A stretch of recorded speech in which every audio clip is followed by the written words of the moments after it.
Good morning students. आज जनसंचार chapter के आगे हम कंटिन्यू नोट्स देना शुरू करेंगे, बताना शुरू करेंगे।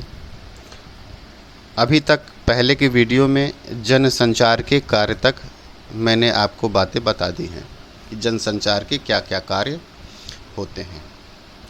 अब आते हैं भारत में जनसंचार माध्यमों के विकास पर कि भारत में जनसंचार के माध्यमों की शुरुआत कहाँ से हुई, इनका विकास कैसे हुआ, भारतीय समाज पर इसने कैसे प्रभाव डाला, कौन कौन से माध्यम इसके हैं और हर माध्यम का एक संक्षिप्त इतिहास हम अब आगे बताने जा रहे हैं।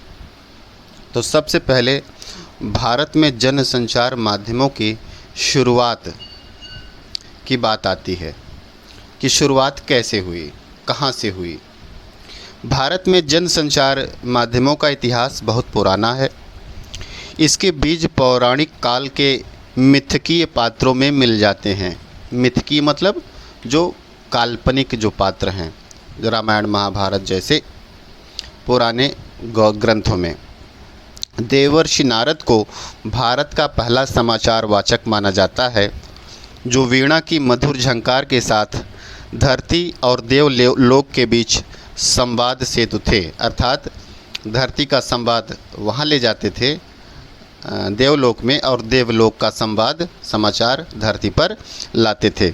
उन्हीं की तरह महाभारत काल में महाराज धृतराष्ट्र और गांधारी को युद्ध की झलक दिखाने और उसका विवरण सुनाने के लिए जिस तरह संजय की परिकल्पना की गई है, वह एक अत्यंत समृद्ध समाचार व्यवस्था की ओर इशारा करती है।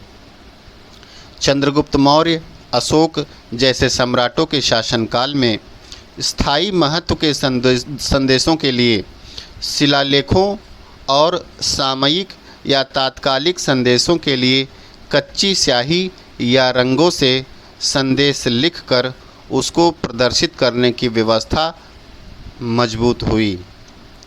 तब बाकायदा रोजनामच्चा लिखने के लिए, अर्थात रोज़ के जो क्रियाकलाप हैं उसको लिखने के लिए सरकारी कर्मचारी नियुक्त किए जाने लगे और जनता के बीच संदेश भेजने के लिए सही व्यवस्था की गई।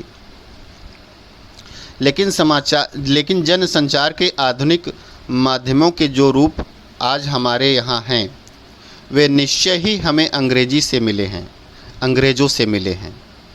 चाहे समाचार पत्र हों या रेडियो, टेलीविज़न या इंटरनेट, सभी माध्यम पश्चिम से ही आए हैं।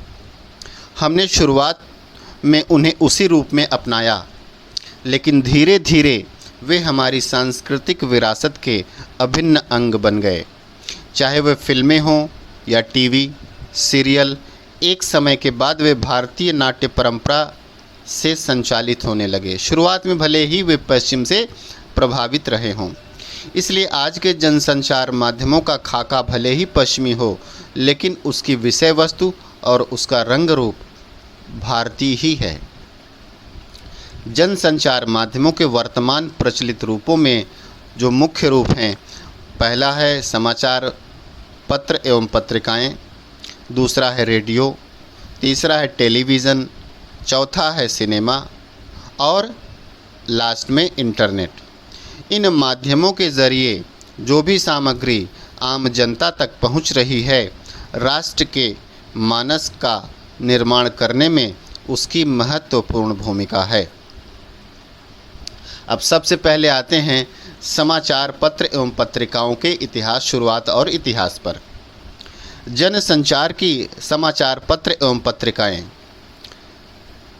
जनसंचार की सबसे मजबूत कड़ी पत्र पत्रिकाएं या प्रिंट मीडिया है।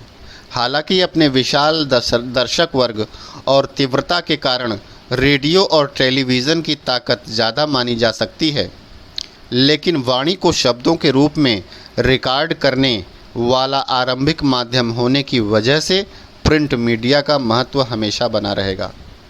आज भले ही प्रिंट मीडिया, रेडियो, टेलीविज़न या इंटरनेट किसी भी माध्यम से खबरों के संचार को पत्रकारिता कहा जाता हो, लेकिन आरंभ में केवल प्रिंट मीडिया माध्यमों के ज़रिए ही खबरों के आदान प्रदान को पत्रकारिता कहा जाता था। अर्थात आज इलेक्ट्रॉनिक मीडिया, प्रिंट मीडिया अलग अलग हो गए हैं, लेकिन जब इलेक्ट्रॉनिक मीडिया नहीं था तब केवल प्रिंट मीडिया को ही पत्रकारिता कहा जाता था। अब पत्रकारिता के सोपान अर्थात पत्रकारिता के कौन कौन से चरण होते हैं, कौन कौन से स्टेप्स होते हैं।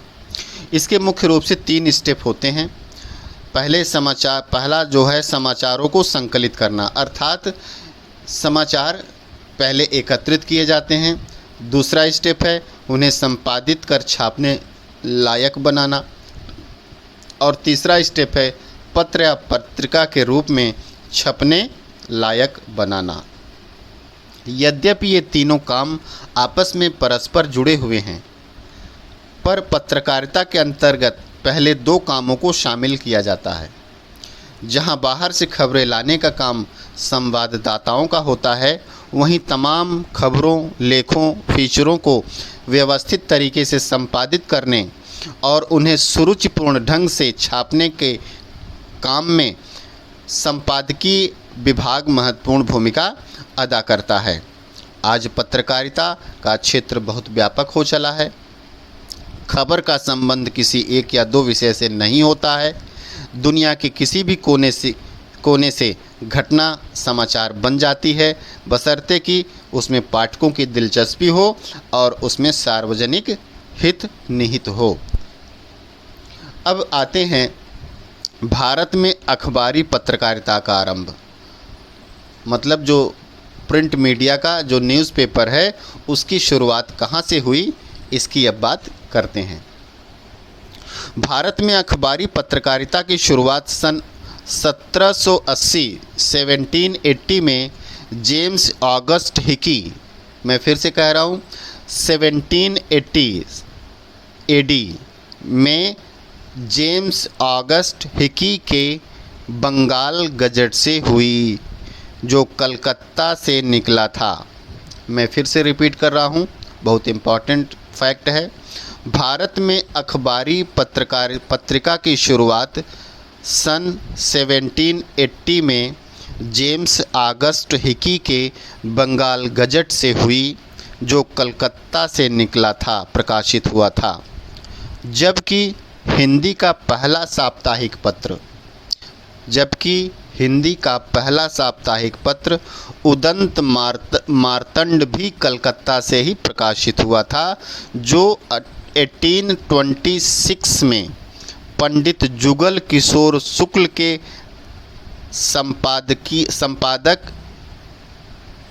के संपादन में निकला था। अर्थात जो हिंदी का पहला समाचार पत्र था उसका नाम उदंत मार्तंड है, जो कलकत्ता से ही प्रकाशित हुआ था सन 1826 में, और इसका संपादन किया था पंडित जुगल किशोर शुक्ल ने। हिंदी भाषा के विकास में शुरुआती अखबारों और पत्रिकाओं ने बहुत महत्वपूर्ण भूमिका निभाई है। इस लिहाज से भारतेंदु हरिश्चंद्र का नाम हमेशा सम्मान के साथ लिया जाएगा। उन्होंने कई पत्रिकाएं निकालीं।